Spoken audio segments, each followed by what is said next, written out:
আবারও সবাইকে স্বাগতম জানাচ্ছি আরও একটি ভিডিও দেখার জন্য। আশা করছি সববারের মতো এবারকার ভিডিওটি সবার কাছে খুব বেশি ভালো লাগবে। যদি ভালো লাগে সম্পূর্ণ ভিডিও দেখার অনুরোধ রইল।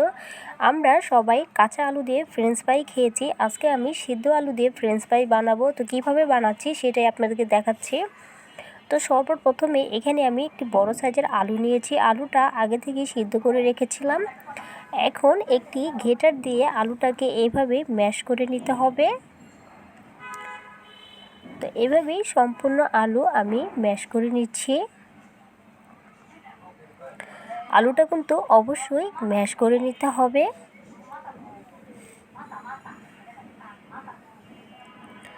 তো দেখতেই পাচ্ছেন আমার আলুটা সম্পূর্ণ ম্যাশ করা হয়ে গিয়েছে।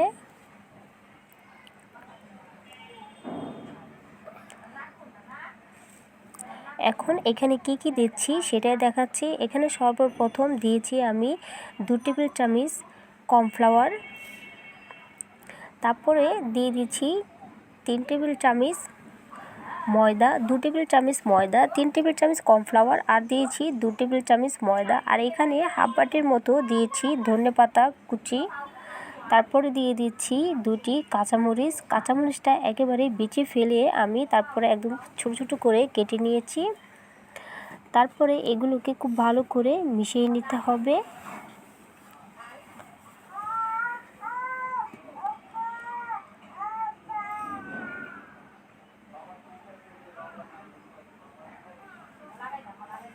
তারপরে সবশেষে এখানে আমি দিয়ে দিচ্ছি 2 টেবিল চামচের মতো রান্নার রেগুলার তেল আর দিয়েছি স্বাদ অনুযায়ী লবণ। রান্নার তেলটা দিলে হবে কি, যেহেতু এটা আলু, আমাদের এটা যখন আমরা ফ্রেঞ্চ ফ্রাইটা তৈরি করব আমাদের জন্য খুবই সুবিধা হয়ে যাবে। এখানে আমি ধনেপাতাটা একটু বেশি ব্যবহার করেছি, আপনারা চাইলে কম ব্যবহার করতে পারবেন, যার যেরকম ইচ্ছা।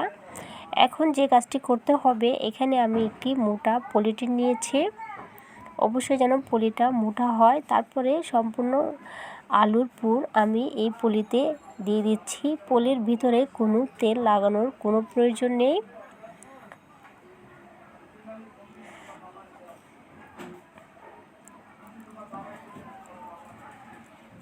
এখন পলিটাকে আমি সেট করে নিচ্ছি।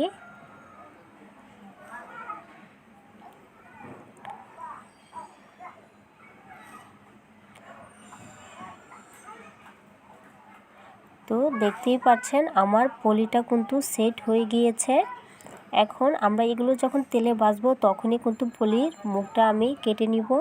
তারপরে একটি কড়াইয়ে তেল গরম করে নিয়েছি, এখন চুলাটাকে একেবারে কমিয়ে দিচ্ছি। এখন যে পলিটা সেট করেছিলাম সেই মুখটায় কিছুটা কেটে নিয়ে এভাবে একটি একটি করে ফ্রেঞ্চ ফ্রাই দিব আর এইভাবে চামচ দিয়ে কেটে দিচ্ছি। যে যেরকমভাবে খেতে পছন্দ করেন সে কিন্তু ওরকমভাবে তৈরি করে নেবেন। আমি এগুলো ছোট করে তৈরি করতেছি। তো যখনই ফ্রেঞ্চ ফ্রাইগুলো এইভাবে পলি থেকে আমরা দিব ততবারে আমরা এগুলোকে এইভাবে একটি চামচ দিয়ে কেটে কেটে দিয়ে দিলে আমাদের ফ্রেঞ্চ ফ্রাই একেবারে তৈরি হয়ে যাবে।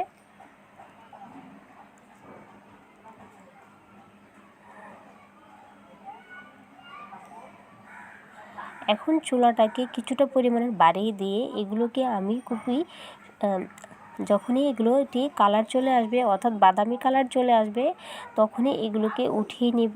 ততক্ষণ পর্যন্ত এগুলোকে ভেজে নিতে হবে।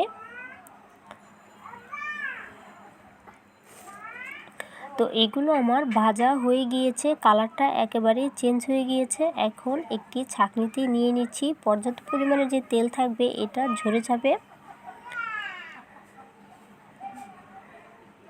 তো বাকি ফ্রেঞ্চ ফ্রাইগুলো একই প্রসেসে আমি ভেজে নিচ্ছি। একইভাবে সব কটা ফ্রেঞ্চ ফ্রাই এভাবে দিয়ে দিতে হবে একটি চামচের সাহায্যে। তো কত ইজিভাবে আমাদের এত সুন্দর ফ্রেঞ্চ ফ্রাই তৈরি হয়ে গিয়েছে। তো এইগুলোকেও আমি ভেজে নিব।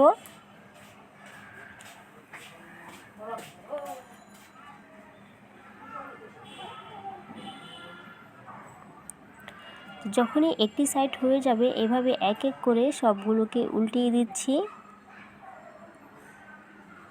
এগুলো অনেকগুলো একসঙ্গে দিলে ভয় পাবে না, এটা একটার সাথে একটা লেগে যাবে না, এটা খুবই সুন্দরভাবে আলাদা হয়ে থাকবে।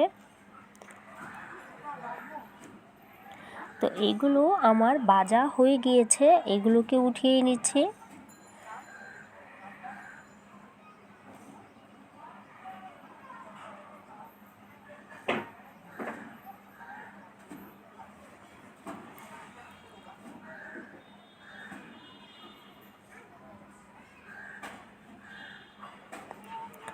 তো দেখতেই পাচ্ছেন এখন দেখতে কতটা সুন্দর লাগছে। তো আমার সম্পূর্ণ ফ্রেঞ্চ ফ্রাই ভাজার পরে একটি প্লেটে নিয়ে আপনাদেরকে দেখাচ্ছি এটা কতটা সুন্দর হয়েছে।